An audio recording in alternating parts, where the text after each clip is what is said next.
செருப்பு பிஞ்சிருன்னு சொன்னியே, பாச தெரியாதுன்னு பாத்தியா? இப்போ சேலை பிய போகுது. அண்ணே வீட்டுக்கு போங்க, வண்டியில ஏறுங்க.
கல்யாணத்துக்கு வந்த இடத்துல பொண்ணு மாப்பிளைய பார்த்தோமா, விருந்து சாப்பிட்டோமா, மொய் வச்சமான்னு இல்லாம கல்யாணத்துக்கு வந்த விருந்தாடி பசங்களை கண்ணு மண்ணு தெரியாம அடிச்சிருக்கான் இந்த தங்கராஜ்.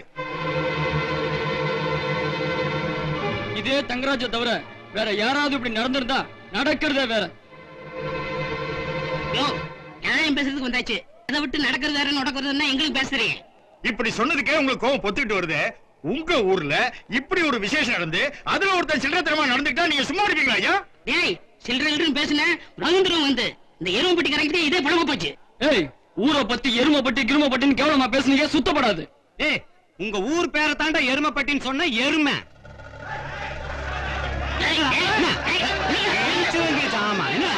அடிதடினா இங்க யாரும் யாருக்கும் சாச்சவங்க இல்ல. அந்த எண்ணத்தோட நாங்க யாரும் இங்க வரல. உட்கார்ந்த இடத்துல இருந்துகிட்டே என்னால எதுவும் பண்ண முடியும். சக்திவேலு தம்பி முகத்துக்காகத்தான் நான் உங்க ஊர் தேடி வந்திருக்கேன்.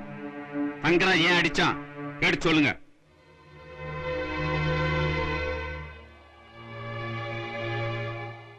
தப்பு எங்க நடந்தாலும் தட்டி கேட்கிற தங்கராஜ் தம்பியே இப்படி கையெழுட்டி அடிச்சிருக்குதுன்னா அங்க ஏதோ ஒரு பெரிய தப்பு நடந்திருக்குன்னு அர்த்தம்.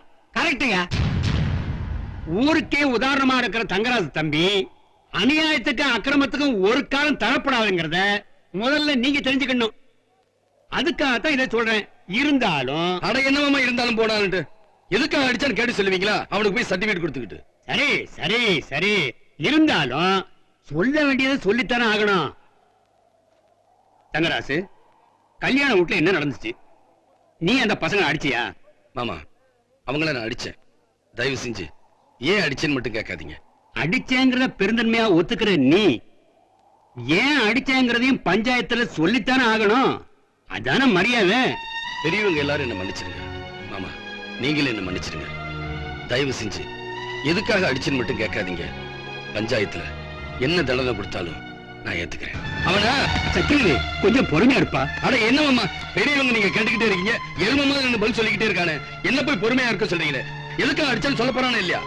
மாமா, நான் தண்டனைக்கு தயாரா இருக்கேன்.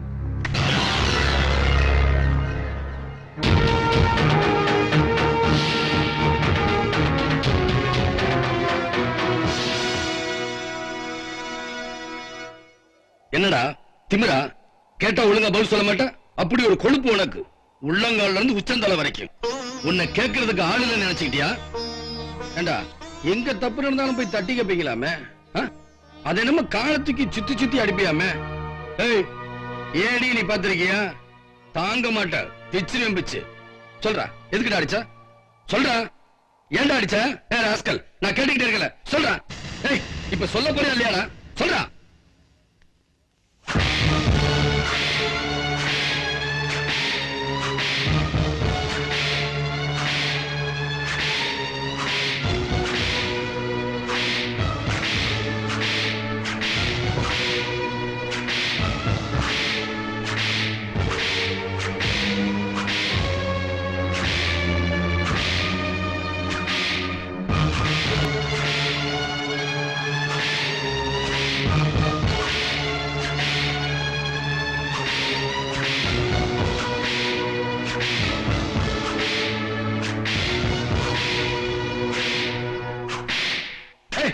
யாரைய போய் அடிக்கிறியே? தைரியம் இருந்தா என்ன அடி? அண்ணா என்ன அடி? அண்ணே, நான் பிறக்கிறதுக்கு முன்னாடியே அப்பா செத்து போயிட்டார். நான் பிறந்ததுல இருந்து இது வரைக்கும் நான் அம்மாவோட முகத்தை கூட பார்த்ததில்ல. ஒண்ணு அப்பா அடிச்சு வளர்த்திருக்கணும், இல்ல அம்மா அரவணைச்சு வளர்த்திருக்கணும். இந்த ரெண்டு பாக்கியமே எனக்கு இல்லனே. இப்ப நீங்களாவது அடிக்கிறீங்கிற சந்தோஷத்துல அடி வாங்கிட்டு இருக்க என்ன போய் அடிடா அடிடான்னு சொல்றீங்களே. அண்ணன் கூப்பிட்டா உன்னை கொண்டு விடுவேன். கொண்டு உனக்கு என்ன அறிவு இருக்கு என்ன அண்ணன் கூப்பிடுறதுக்கு? சொத்துக்கு ஆசைப்பட்டு கட்டின புருஷனையே கொன்ன ஒரு கொலகாரிக்கு பிறந்த நீ என்ன அண்ணன் கூப்பிடுறியா? வேலைக்காரனு கூட பார்க்காம வீட்டுக்காரி ஆக்கினாரே எங்க அப்பா, அந்த நன்றி கெட்ட நாய்க்கு பிறந்த நீ என்ன அண்ணன் கூப்பிடுறியா? சொத்துன்னு கேட்டிருந்தா எங்க அப்பா எவ்வளவு எழுதி கொடுத்திருப்பாரு. அநியாயமா கொண்டுட்டீங்களே. சொத்தையும் சுருட்டிக்கிட்டு எவன் கூட ஓடி போறதுக்கு திட்டமிட்டு உங்க அம்மா. கடைசியா ஒண்ணு சொல்றேன் கேட்டுங்க. எங்க அப்பாவுக்கு மகனா பிறந்துட்டேங்கிற ஒரே காரணத்துக்காக தான் உன்னை இன்னும் இந்த ஊருக்குள்ள விட்டு வச்சிருக்கேன். ராஸ்கல்.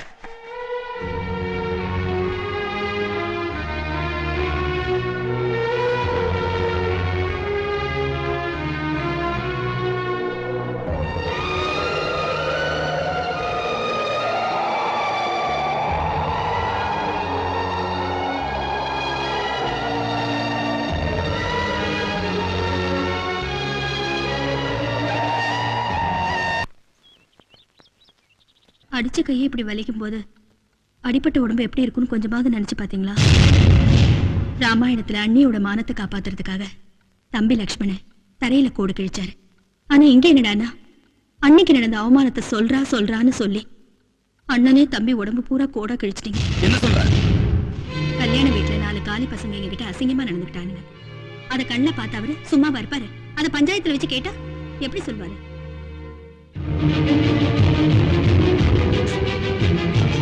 இருங்க, இப்படி ஏதாவது ஏடா கூடமா நடந்துட கூடாதுன்னு தான் அதை உங்ககிட்ட மறைச்சேன்.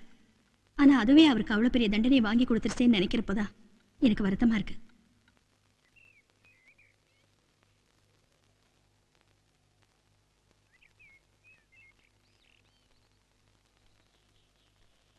தங்கராசு, என்னடா அதெல்லாம்? இதுவா ஊருக்குள்ள அண்ணன் தலைமையில எனக்கு பாராட்டு விழா நடந்துச்சு. அதை பார்க்காம எங்க தாத்தா போனீங்க? என்ன தாத்தா அப்படி பாக்குறீங்க?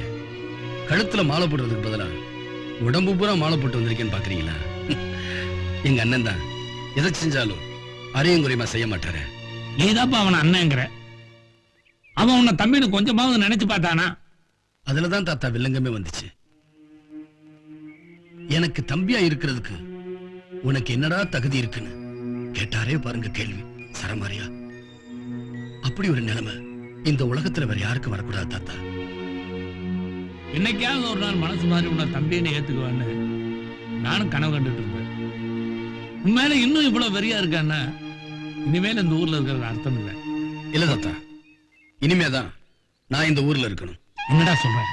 ஏன்னா இதுவரைக்கும் நேருக்கு நேர மூஞ்சி பார்த்து பேசாத எங்க அண்ணன் இன்னைக்கு என்னை நேருக்கு நேர் பார்த்து உன்னை கேட்கறதுக்கு ஆள் இல்லைன்னு நினைச்சுக்கிட்டியான்னு கேட்டாரு.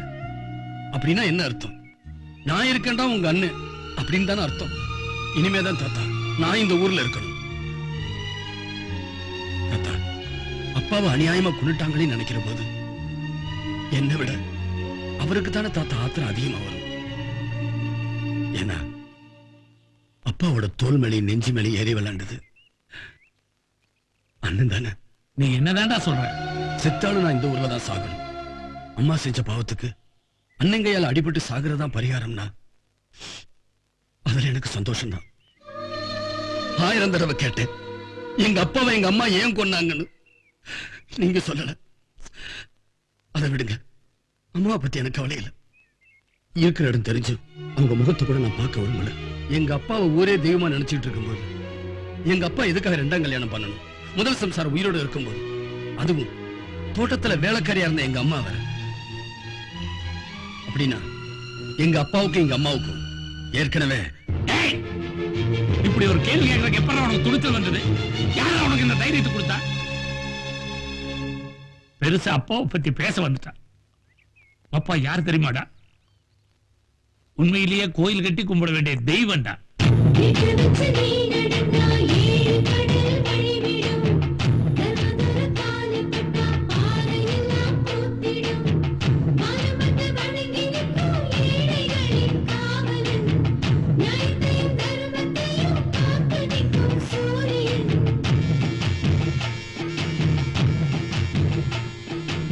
வணக்கம். என்ன வேலையா? எல்லாரையும் தலைமை தான் இங்க கூட்டிட்டு வந்திருக்க. என்ன விஷயம்? ஐயா, முந்தா நாள் திடீர்னு ஆத்துல வந்த வெள்ளத்துல ஆத்தோரம் போட்டிருந்த எங்க குடிசையெல்லாம் ஆத்தோட அடிச்சுக்கிட்டு போயிடுச்சியா. நிக்கிறதுக்கு இடம் இல்லாம திக்கித்து போய் நிக்கிறோம் ஐயா. கேள்விப்பட்டேன். கணக்கு பிள்ளை ஐயா, ரைஸ் மில்லுக்கு மேற்கால உள்ள காலி இடத்துல இவங்களுக்கு எல்லாம் குடிசை போட்டு கொடுத்துருங்க. நீங்க எல்லாரும் நல்லா இருந்தா நானும் நல்லா இருப்பேன். ஐயா, என் பொண்ணு கல்யாணத்துக்காக இவர்கிட்ட என் வீட்டை அடமானமா வச்சு 20,000 ரூபாய் பணம் வாங்கியிருந்தேன். இது வரைக்கும் அசலுக்கு மேல வட்டியே கொடுத்துருக்கேங்க. 6 மாசமா என்னால வட்டி கொடுக்க முடியல ஐயா. அதுக்கு வீட்டை எழுதி கேட்கிறாரு. ஏங்க, இப்படி வட்டி வாங்கி எத்தனை பேர் குடும்பத்தை கெடுத்திருப்பீங்க? இது உங்களுக்கு நல்லா இருக்கா? அவங்க வயிற்றுச்சிலையும் கொட்டிக்கிறீங்க. கணக்கு பிள்ளை ஐயா.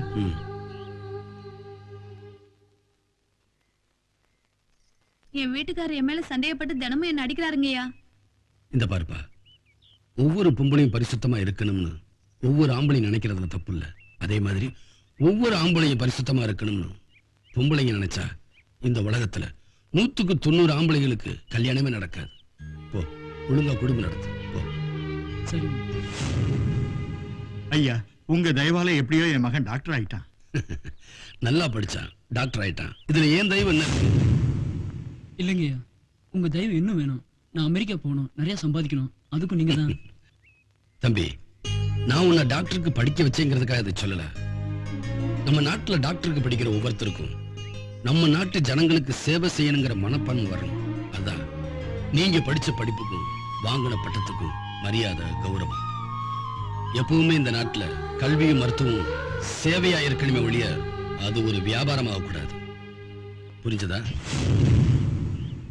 உட்காருங்க.